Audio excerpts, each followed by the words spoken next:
Well, good morning, everyone. Thank you for joining us for Setting Financial Goals. This is the first in our month-long series of personal finance program as part of Financial Capability Month.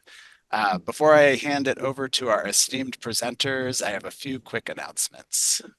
San Francisco Public Library acknowledges that we occupy the unceded ancestral homeland of the Ramaytush Ohlone peoples, who are the original inhabitants of the San Francisco Peninsula.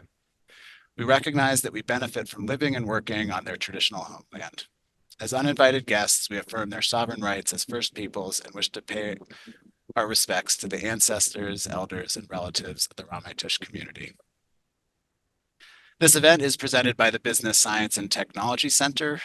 Please come visit us on the fourth floor at the main library, where you can access our extensive print collection and learn more about all the other resources and services that are available, always for free, through the library.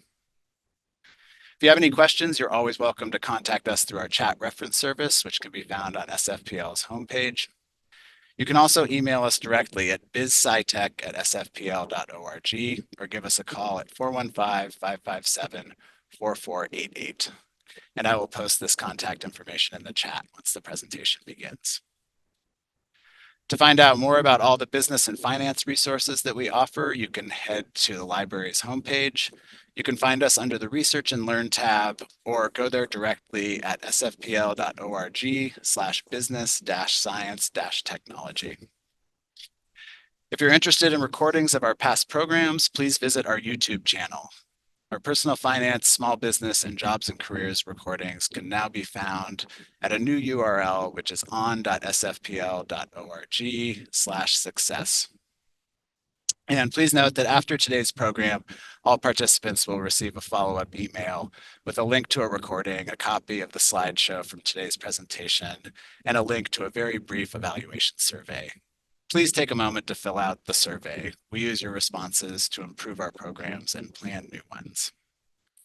As mentioned earlier, this is the first event in SFPL's Financial Capability Month series of programs. We have many great workshops and presentations coming up, both in person and virtual.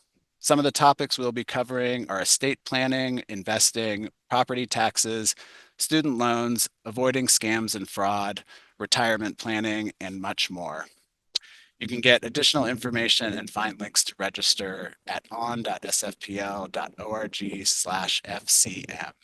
And I will post these links and others in the meeting chat. All right. So thank you again for joining us this morning. As a reminder, please use the Q&A function to ask questions during the program. The chat will be reserved for announcements and links from the presenters. I'd now like to introduce Andrea Yee. Andrea is the Financial Capability Manager at the Office of Financial Empowerment. She leads financial education and access initiatives at OFE, including SF Financial Counseling and Bank On San Francisco. Thanks for being here, Andrea. And let me stop sharing my screen and I can hand it off to you. Thanks so much, Jonathan. Thanks for having us, and welcome everyone. Thank you for taking the time to join us today for San Francisco Financial Counseling's webinar, Setting Goals in partnership with the San Francisco Public Library. San Francisco Financial Counseling is one of the flagship programs of the Office of Financial Empowerment, which is a unit under the umbrella of the Treasurer and Tax Collector. The work of the Office of Financial Empowerment is to convene, innovate, and advocate to strengthen the economic security and mobility of all San Franciscans. My name is Andrea Yee, and I am the Financial Capability Program Manager for the Office of Financial Empowerment, and I lead our San Francisco Financial Counseling Program.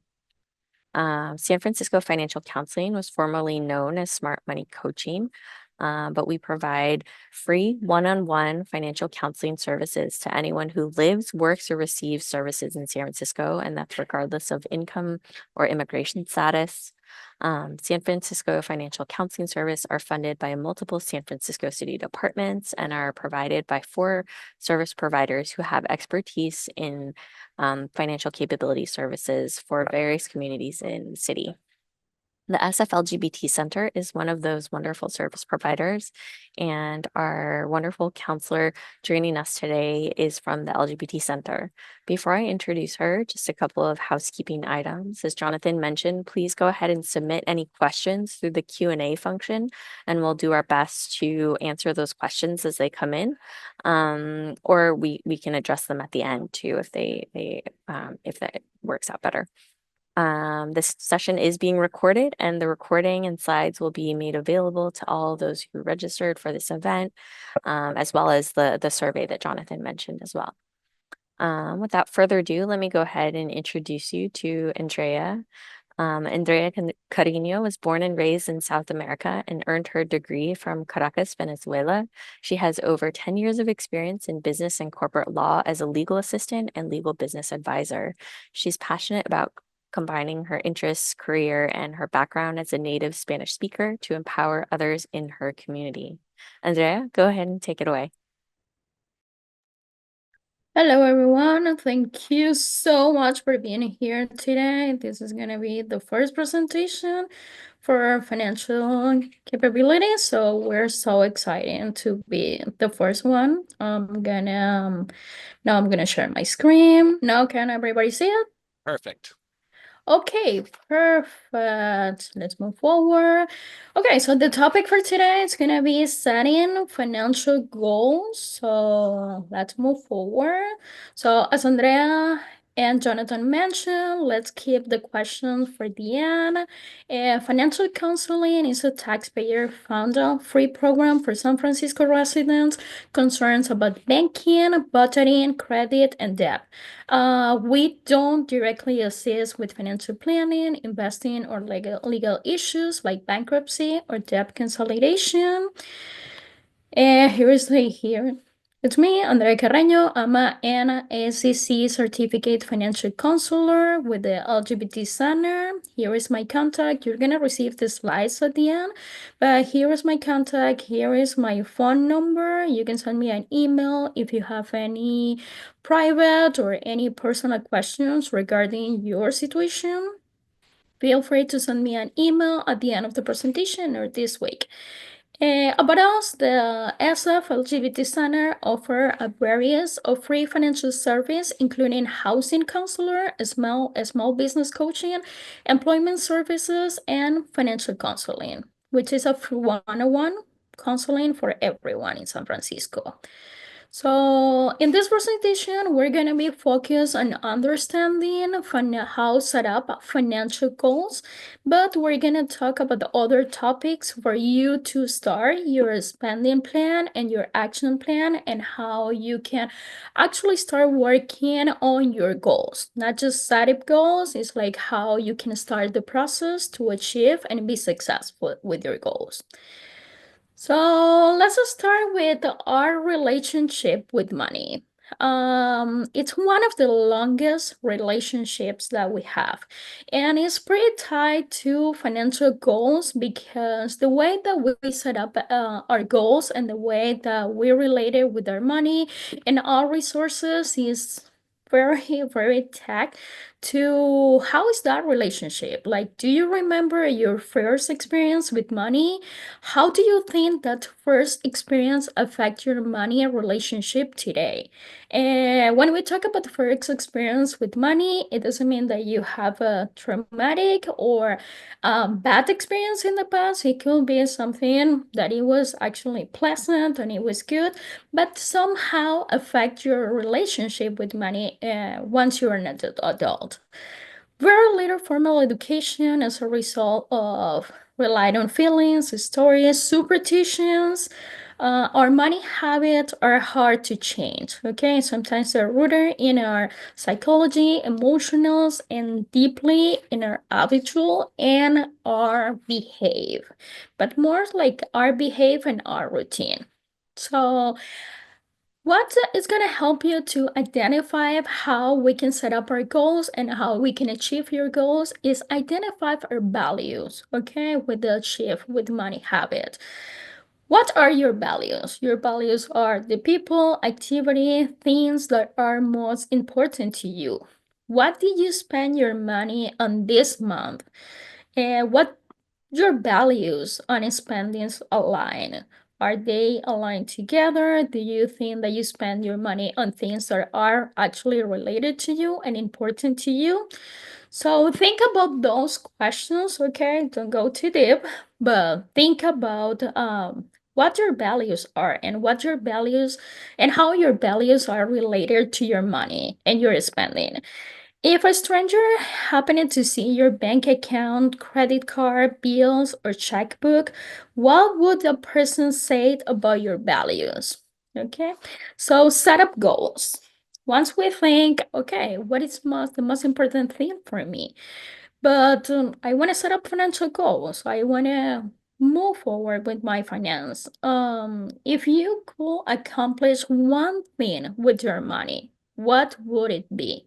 With the money that you have right now in your bank account, and what would happen if you, for example, like win the lottery today?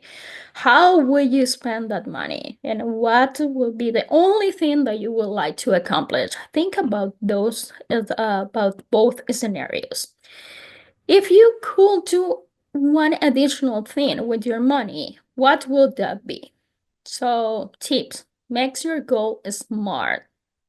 Think about what do you want to accomplish and how would you do it. So when we talk about the SMART goals, we use the acronym SMART. Okay, so make your goals specific, measures, action-oriented, reachable, and time-bound. Okay, when I talk about the reachable, usually I say realistic. We can change the word, whatever works better for you. For me, realistic sometimes sounds better. And so how we can make our goals very smart and how that's going to help us to continue and move forward with their action plan. So when we set up a goal, how we can set up a specific goal? Just say this, for example, I want to save up money now for holidays, okay, later this year. So we're on April, so we have 8 months now, just 8 months. So measurable, how much do you want to save and how much can you save per month, per quarter, etc. So we do have an example here. I will save 10 each month, okay, for 6 months.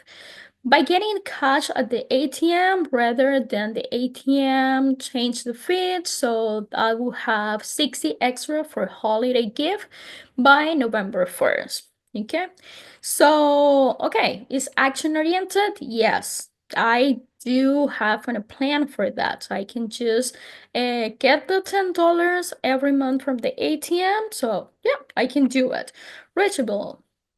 So when we say reachable, it's got to be something realistic. Can I have that $10, and can I save that money for real? Yes, you can do it. I mean, $10 exists. You have the $10, and you can move forward with an action plan for that. This is another example for a long-term financial goal. I wish I could buy a house in San Francisco. I know for some people sounds impossible, but I promise it's not. It's not. And a lot of people think it's impossible because we live in San Francisco, but it's not. It's actually not that hard and it's not that complicated if you do have an action plan. So, based on the below market rate, housing costs and the minimal 3% down payment in San Francisco, I need to save $20,000. Based on my budget, I know I can afford a set of $300 per month if I cut back on holiday gift. So, buying clothes and eating out. That means that I will have my down payment in 5 years and 7 months. Okay, so we already can see like both examples is time bound. In the first one, you have about 6 months to reach your goal, and the second one is a long-term financial goals for 5 years. So financial goals comes in all shapes, okay, and types. So now we're gonna just limit to talk about the primary financial goals, short terms, middle terms, and long terms. So short-term financial goals are the set of a stage of long-term success. Okay, they're relative easy to accomplish. They're gonna help you to build the habit and confidence to tackle bigger financial objectives. But let's say, how do I know that I do have a short, middle, or long financial goals? So for the short terms, you can reach those goals kind of like easily, and it's gonna be from 1 month to a year. Okay, it could be longer, could be a little bit less, but if we tie financial goals to your budget and an action plan, I would say from a month to a year. So examples of short term financial goals: review current income, expenses, savings, and debt. Create a current budget, an ideal budget, and a spending plan. Begin savings and create an emergency fund. Okay, that's something that you can actually achieve between a month and 3 months. Okay, but let's say that you need more time, we can go for a year. Medium term goals. Okay, these are the type of goals that are going to be the bridge gap between short and long term financial goals. Build up your short-term success and shift to focus on two other areas. Okay, once you improve and you change your behavior and you have an action plan and you have a perfect action plan to move forward, once you're done with the short-term financial goals, you can move forward with short-term goals. That's gonna be the pen. You can work on two goals at the same time, but I would recommend you to first work on the short terms and then middle term, like trying to not mix it at the beginning if it's something that is hard for you. So this is an example: pay off your debt, increase your income, begin saving for future expenses. When we talk about the long-term financial goals, okay, these are the results of the reaching out short-term and middle-term financial goals. So they're typically the result of habits set during short and middle ones.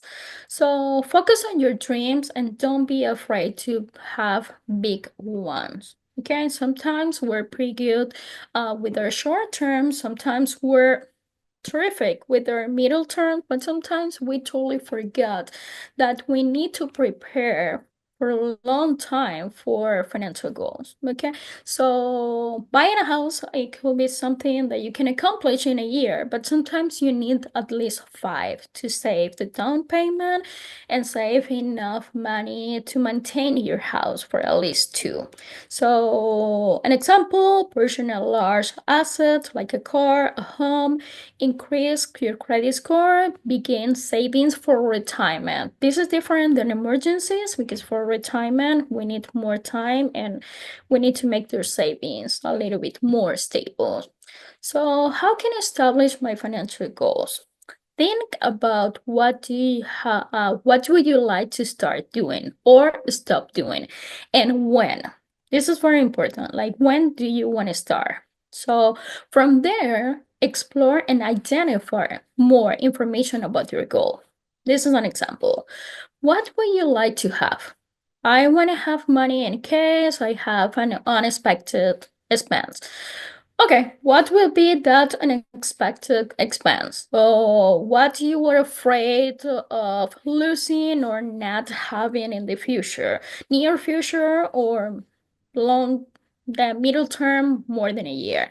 What will you be good for? What will be the good amount for you? So for me, it's always 3 months of my rent. Okay, and this is usually what I recommend to my clients to start with: short-term financial goals and emergency savings, 3 months of rent. Okay, this is a fixed expense. You can reduce anything else, but especially here in San Francisco, this is something that we cannot reduce: our rent. So 3 months of rent is a good amount. And when do you want to accomplish this? In a year, in 6 months, in 2 years? So that's going to define what type of goals are you going to be working on it as well. So how are you going to accomplish this? So create a spending plan, reduce expenses, and increase savings to 625 a month. That's basically a pretty easy financial plan. So how can I establish my goal? So let's use this example again to make it more. So it's on a specific, yeah, just 3 months of rent for emergency savings account. So you already know it's 3 months. You can be flexible if it's going to be for another emergency or it's going to be for specific rent, but you already know it's only 3 months. So measurable, yes. We're talking about 7,100, so 7,500, and you will be saving 625 every month. It's action oriented, yes. I tackle it by income, debt, and average monthly expenses to create a spending plan, and it's realistic. I can save $625 per month.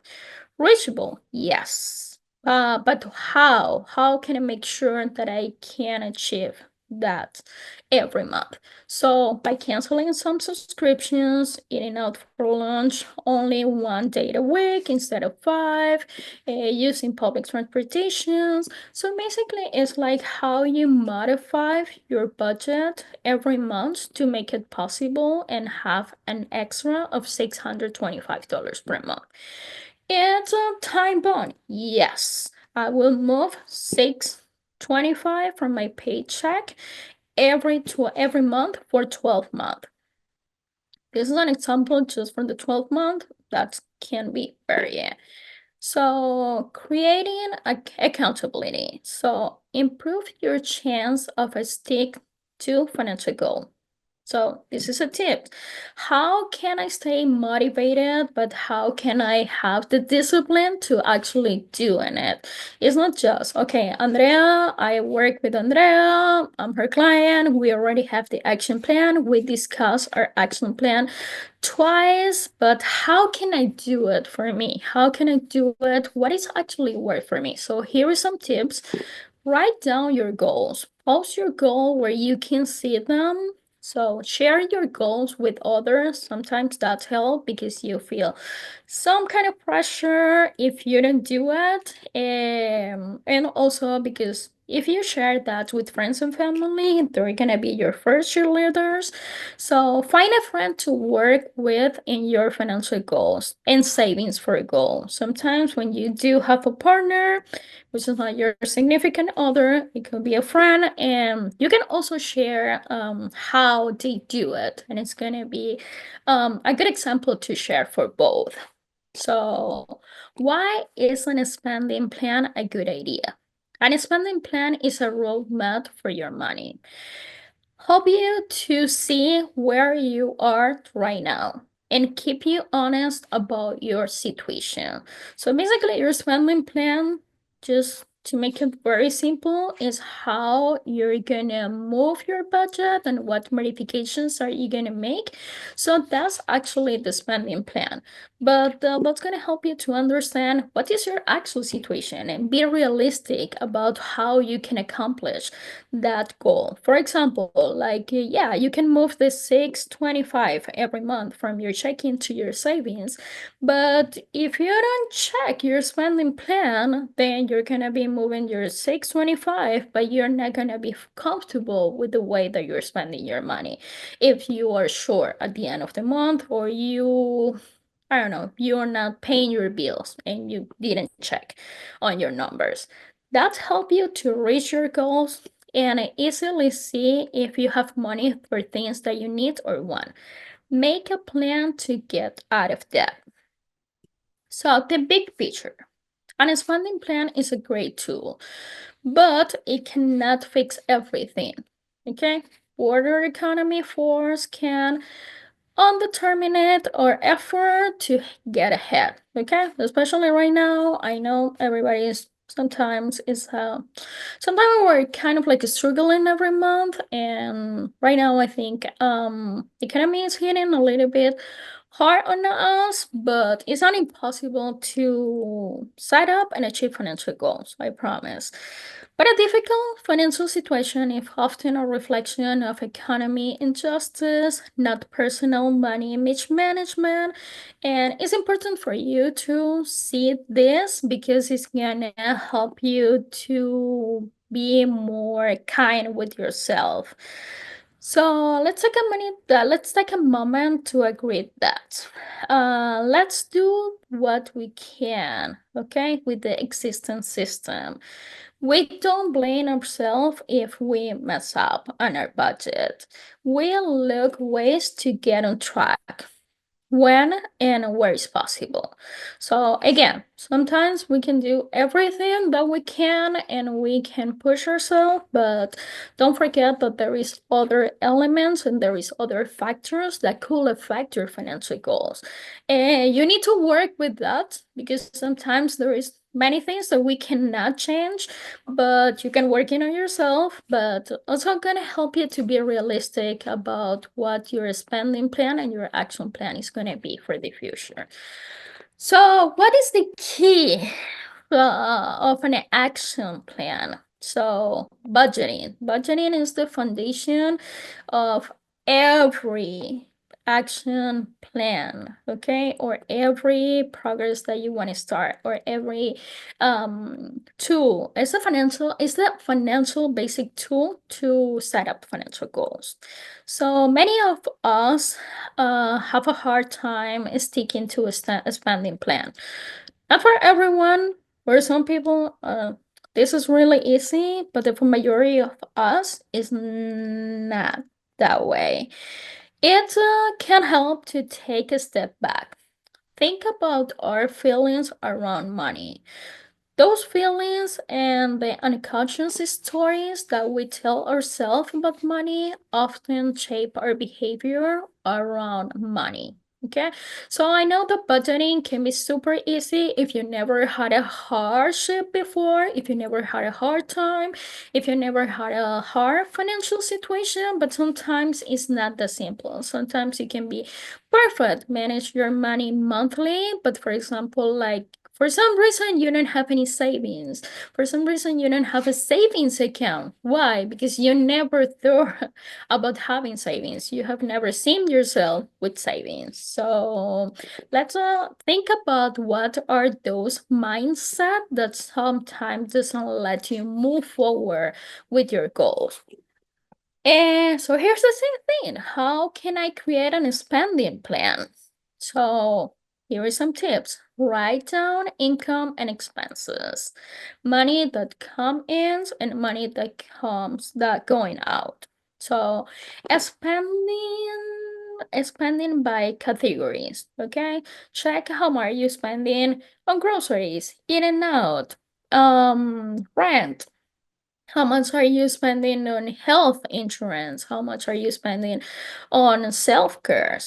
Include minimum monthly payments of any debt, okay? Not just your mortgage or not just your credit cards. Include money that's going to savings. Sometimes we forget about our savings. We have a perfect spending plan, but savings are part of the money that's going out. Even when it's not going out to third parties, it's going out for ourselves, for our reserve. So look for ways to redirect the money toward your financial goals. Okay, so your spending plan, again, your spending plan is your map to your goals. So tracking expendings. Okay, once we have an spending plan, we need to stick to it. Okay, it's not something that we're gonna do once a month and then we're gonna totally forget about it. At least the first month, please track your spending 100%. And I would recommend it to do it for 3 months. After 3 months, you can relax a little bit because you're not gonna be conscious and you're gonna be very aware about where your money goes. But first, track your spending each month. Okay, you can use a notebook or a spreadsheet, and you can do it manually. You can use the envelope map, or you can use any tracking app. Every person works different, so works on the whatever tools actually works for you. So set up your spending goals. Okay, that's budgeting. That's what you're doing. Put your income, put your expenses, but also track where your money goes. So you can use again, you can use a spreadsheet or an envelope map, depend of like how do you work. Okay, if you want to take some time and you want to look at your expenses, and yeah, you can take like 30 minutes. Okay, per month, you can work with your financial coach. You don't have to do it yourself. Okay, you can find a financial coach that's going to help you with that. So hey, let's see where my money goes on my groceries. So I want to track because I think I spend a little bit more or a little bit less.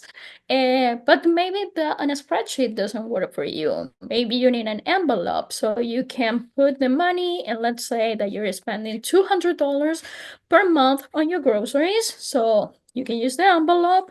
It doesn't have to be um it doesn't have to be a physical envelope. You can actually create envelopes on your savings account. But you already know that you have only $200 for groceries. So if you go over your $200, so it's time to balance your budget again. So tool for budgeting, continue. You can use the online budgeting tool. There are many. Was set up. Usually, I don't recommend any app specific because you have to pay for that.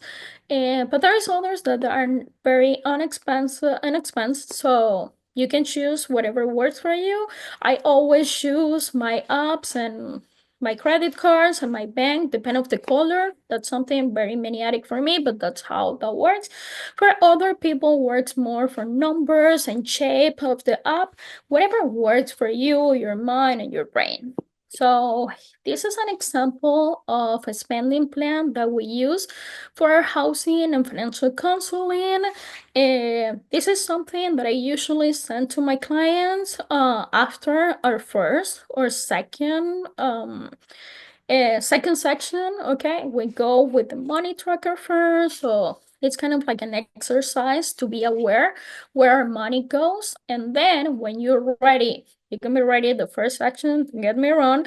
But if you don't want to see your budget because you are afraid to see it, you're afraid to see it on your table because you want to set up financial goals, but you don't want to take the time where your money goes. You don't want to open your bank account. And we can work on this together, but this is something that I usually let my clients to do it by themselves, so they can take the moment to think about their values and if their values and their spending habit goals align together, and then we can review it together and we can make like some change or modifications. So type of expense. So be sure to include all your expenses on your budget. Okay, there is like fixed expenses that you already know that you're gonna have every month. Okay, the key example it's gonna be rent and mortgage.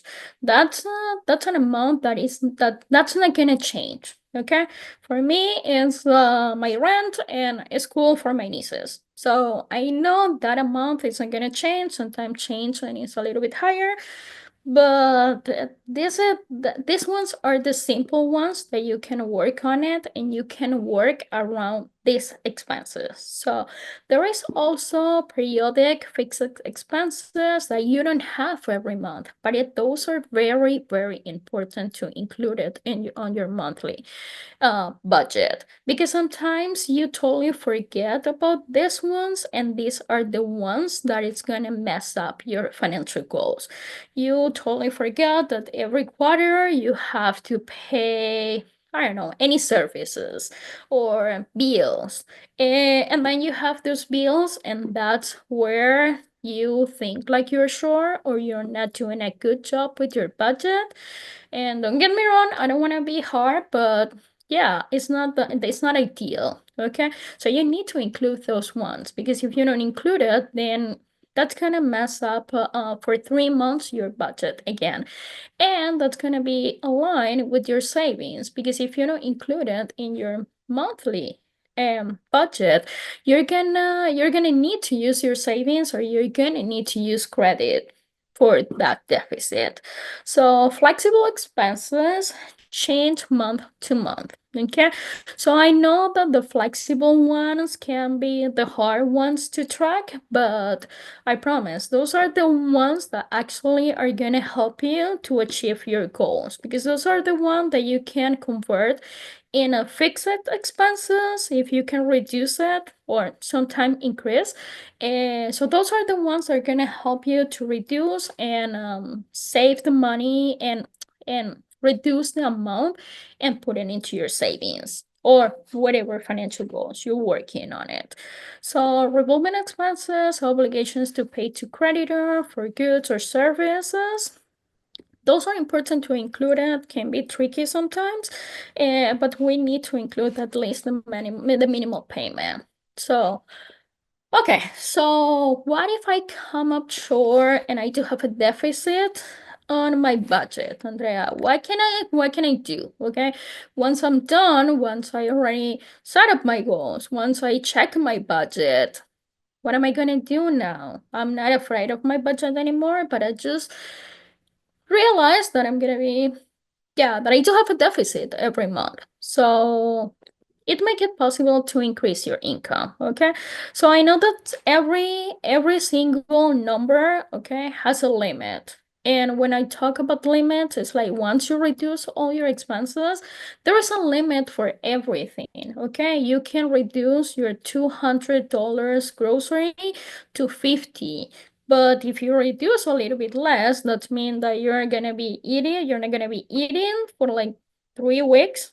That doesn't make sense. So when that happens, we need to change our math and we need to increase our income. So here are some tips. Find a second job, work overtime, negotiate a higher salary or wage, sell asset, hold a garage sale, and you can find another way to make money, like teaching a skill, craft activities, get a roommate, evaluate tax withholding. Sometimes you can check on your tax refunds, but you need a specialist and a professional working with you on it. But I would say, like, do this after you actually work on reducing your spending. Okay, I would keep this as a second option.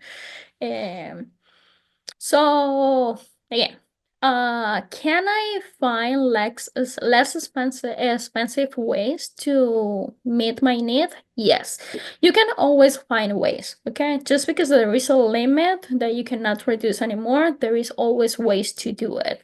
So the two big items are housing and transportation. You can reduce your housing costs. For example, like if you move to a cheaper apartment, it can be maybe smaller, but the rent is gonna be less, or you can find a roommate, or you can live with friends and family if it's possible, for example, for a year. That helps a lot. If that's possible for you. Transportation, same. Okay, I know in San Francisco it's a fixed share, is a fixed ride cost for every bus, but think about how you can modify those expenses. So there is ways to do it.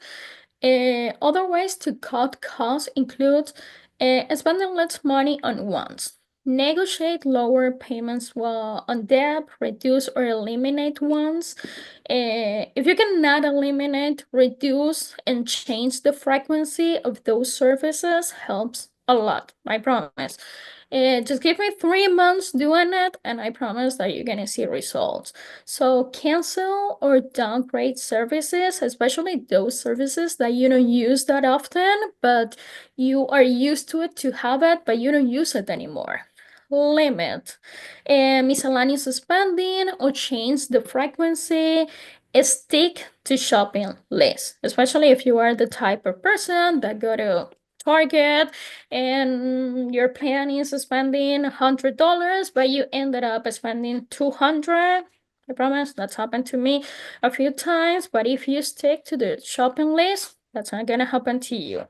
Reduce debt, okay? Pay off your loans and credit cards. That's gonna help you to improve your budget, relieve your budget, and also save money on interest.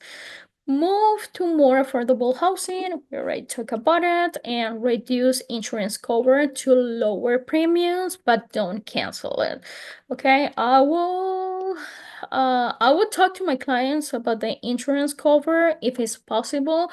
There is always other options, but sometimes it's not an option for everyone. So work on your health insurance. Make that expense the most important for you. So making change. A budget can help to find the ways to make a small change with a bigger impact. Okay, so I already changed my budget. This is an example. A couple wants to increase their savings. So once it's gonna save $75, the other one agreed to save another 75. So you're gonna have a saving total of 150 per month. So, but what am I gonna do with that money? I already achieved my short and my middle term financial goals. I'm saving 150 per year. Then those small goals that you already achieved, you can convert those in long-term financial goals. For example, like if you already for using this example, 150 per month. So after 10 years, you open a bank account and you can earn 1% interest for 18,000 plus, or 6% interest about 24,000 plus. So think about how you can convert also your terms and keep moving forward with long term and more profit. So entering income to your budget. This is something that I wanna make clear, okay? Sometimes budgeting can be not easy for some people for their mindset or they behave. But it's also about math, okay? So budgeting is not easy also because it's super complicated. That's why big companies pay a whole department to do their budget and financial planning with their budget for years. So, but you can have some tips and you can take your time to do it right, okay? But here's the tip that some people sometimes forget, and don't get me wrong, sometimes I even forget in my sections with my clients, the first section, and then I go to the second one and I need to include all their income because sometimes the math doesn't match. But include all your incomes, wage, tips, any public benefit, investment, interest, any money that comes to you. So, and think about gross versus net income. For me personally, I think net income is way easier, but yeah, gross income minus deductions, and yeah, it's your paycheck, and that's it. That's the only amount that you're gonna include on your budget. But if you need to calculate your gross income, please don't forget your paycheck deductions and include those deductions to your budget. So, questions that arise. Dealing with infrequent expenses. So this is what I talked before about those flexible fixed expenses, but this is infrequent expenses. I will call them annual or future expenses. So estimate annual expense spending on that expense and divide that expense by 12.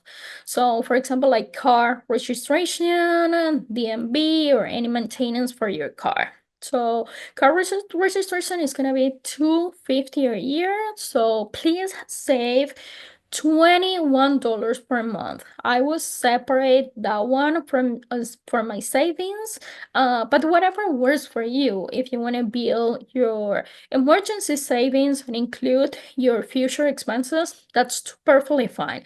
I just want to make sure that you have the money when the time comes, because if you don't have the money, you're gonna be missing $250 every month. Okay, and again, that's gonna mess up your goals because you are working on an action plan. You're already on it. You check your bank account, you check your savings, you are almost get it, but then you have to deduct like the 250, and it's not gonna be, it's not bad. That's why we have savings. You need to spend your savings, you got your back. But also, I don't like my clients to do that for a motivation thing. If you think that you're not doing it right, maybe you're not gonna be motivated to keep going. So, or enter the actual expense and yeah, include it on your infrequent expenses. You can keep it on your checking account, or you can divide your emergency savings and separate from future expenses. So my friend paid me back on Venmo.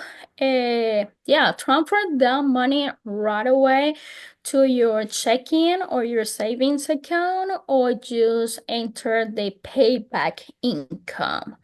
And because that's some money that you have it, but you don't track it. Or have your checking accounts and keep the money on your Venmo, but also track your Venmo and your activities. So these are some tips to save money. Stash it at home under the mattress. If that works for you, that's perfectly fine. This is something that I usually don't recommend to my client, but mostly for security matters. But if that works for you, and that's the way that you can put money aside and totally forget that you have it, do it. Okay. Savings account at the bank or credit union. If you never had a bank savings account before, I promise, open your savings account and you're gonna see the difference in 3 months. But you need to start. That's how we start working on our action plan. Open your saving account and use it. Certificate of deposit at the bank or a credit union. Those are great ways to save money and not spend your money in a short term. Retirement accounts, like a 401k. Stashing cash at home. Pros and cons. So no fit, no rule. You put your rule. So you have to push yourself and be a little bit tough with yourself if you have spending problems. But I mean, you put the rules, whatever works for you. Easy to access, but cons can be lost or stolen. That's my afraid. Maybe destroyed in a fire, easy to access and spend. So if that works for you, perfectly. But if you know that you have the money and you have access and you're gonna spend it, not recommended at all. Savings account. So it's insurance, but by the federal government, often can direct deposit as a part of your paycheck. You can set up auto transfer. That's way easier to do it. As soon as you get your paycheck, you transfer your money to your savings account. You create the behavior, and I promise that's gonna be the easiest way to save money. So, and it may earn interest. Cons. Sometimes savings accounts you have to pay fees, may have limit numbers of withdrawals, which is not a con for me because that's kind of like the way that you're gonna push yourself to not spend that money may require social security number or ITIN. Interest may be lower than other options. Certificates of deposit. So in same, their interest higher interest rate than savings account. I would recommend certificate of deposit when you have your emergency savings, just in case if you need to use it in a short terms and you see that you have the money sitting in your savings account, but you need to get more profit, you want to do something different. Okay, let's move forward with the certificate of deposit. Remember, you're not going to be able to touch that money for at least 6 months. So that's one of the cons. You can get fees for earlier withdrawals, and your money is locked up. Those counts are not that counts, depend of like how you see it. So retirement accounts is a long-term financial goals, but has not as many advantages. Your employer may offer free money as a match. Cannot easily access to your money. So tax benefit from the retirement contribution. Usually the money is invested, and that's how you can make it high returns.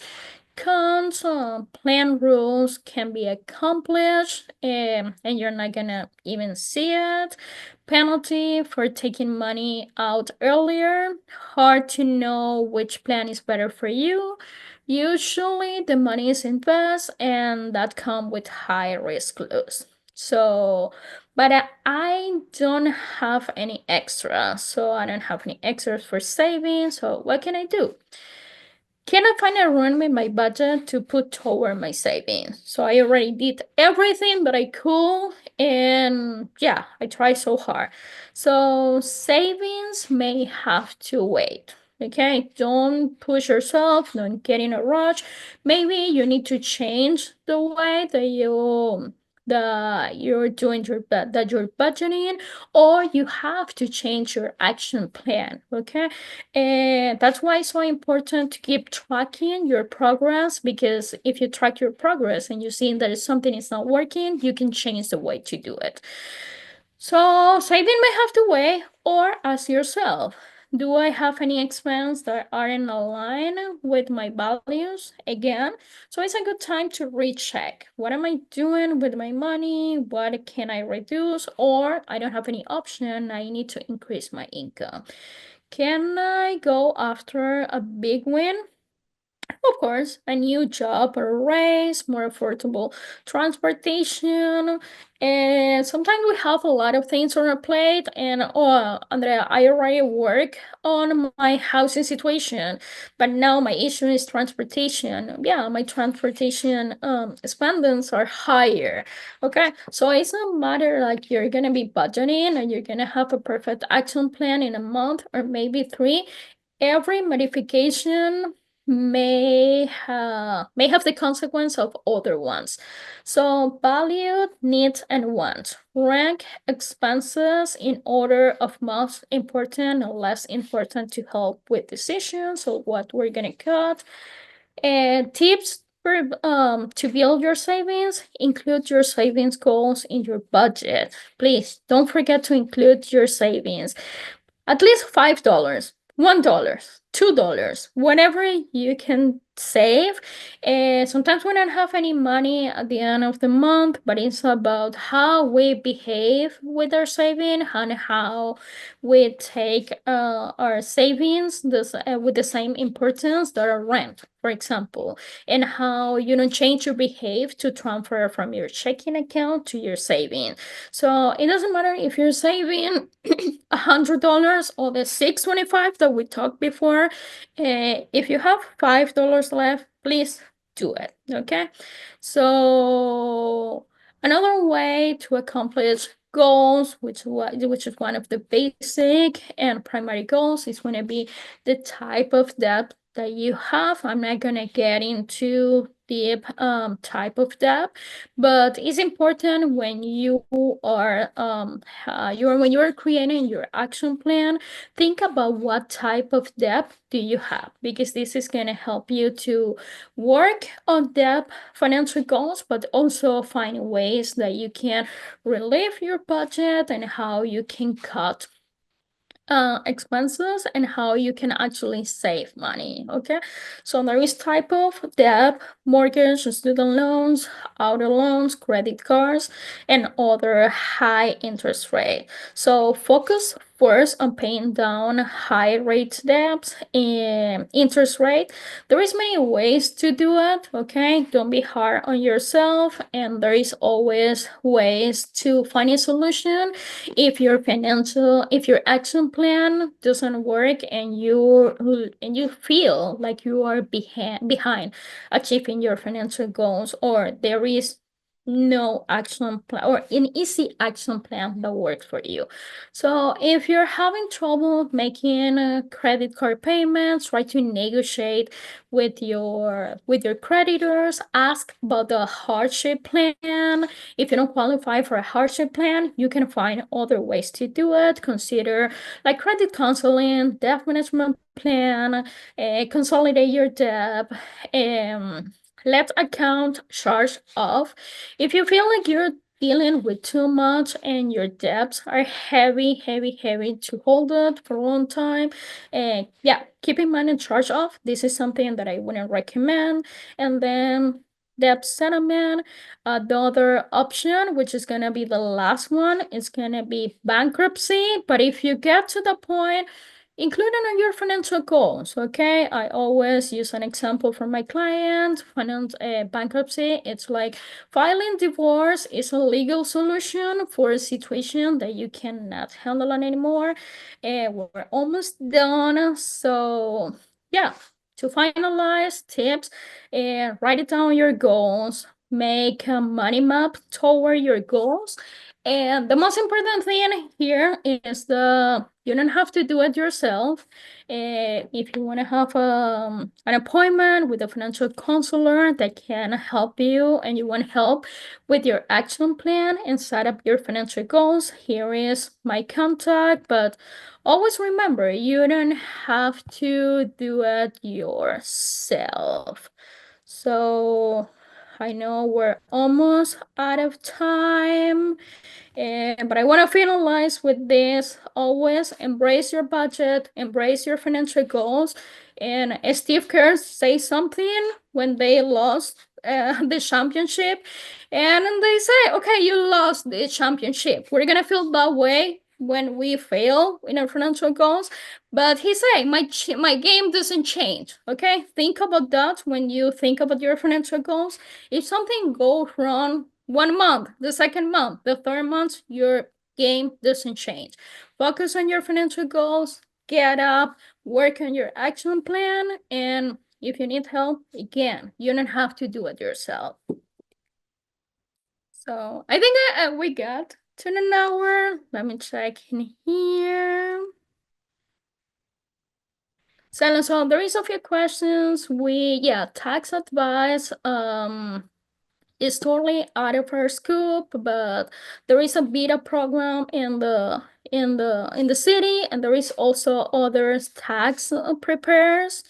Our money market account is a good option. This is a question more for financial planning. Does any class or program work in San Francisco to teach how invest for beginning? I will check the lineup that we have for financial capability week. I think that's gonna be something to address in the future workshops. Thank you so much, Andrea. That was a really great presentation. And we're really lucky to have you here today on first day of our big month of personal finance programming. Because I think being able to first identify your financial goals, I mean, that's where you're going to start. So hopefully, or actually, I'm confident that our guest today will be able to use the strategies that you provided. Um, as they work towards their goals. And I hope that today's participants are able to join us for our other events during April. We do have programs that will discuss how to start with investing. And I'll put in the chat, we have two more programs this week, actually, that can help you learn more about financial planning. And yeah, we also have an estate planning event this week as well. But yeah, again, thank you so much, Andrea. This was a really wonderful presentation. And I know some of this stuff, it seems very daunting, but we have resources through SFLGBT Center and the Office of Financial Empowerment to help folks as they navigate their financial lives. So again, thank you. And Andrea, thank you so much for supporting this program and the financial counseling. Of course. Thank you so much for having us, Jonathan.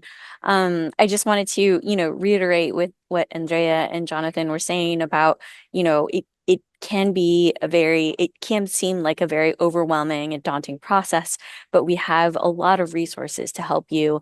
And I know Andrea was going through her slides and sharing more about our free financial counseling program. I wasn't able to drop our link in the chat. It's only letting me message hosts and panelists right now, but a couple of you asked some of the in using the Q&A function, so I was able to drop our link into there. I know that if you want to schedule an appointment specifically with Andrea, who's presenting today, you can definitely do that as well, either through our website or by contacting her directly. And yeah, her contact information will be in the slides when those get emailed out to you. So thank you all so much for joining us. We hope you'll join us for our for the rest of Financial Capability Month with the San Francisco Public Library, and again with the San Francisco Financial Counseling Program on April 30th, where we'll be presenting finances for the sandwich generation. So yeah, we hope to see you again soon. Thanks so much, Bye. everyone. Thank you. Thank you, everyone. And keep an eye out for a follow-up email from me later today with the recording, slideshow, and a brief evaluation survey. Thank Have a great you. day, everyone. Bye.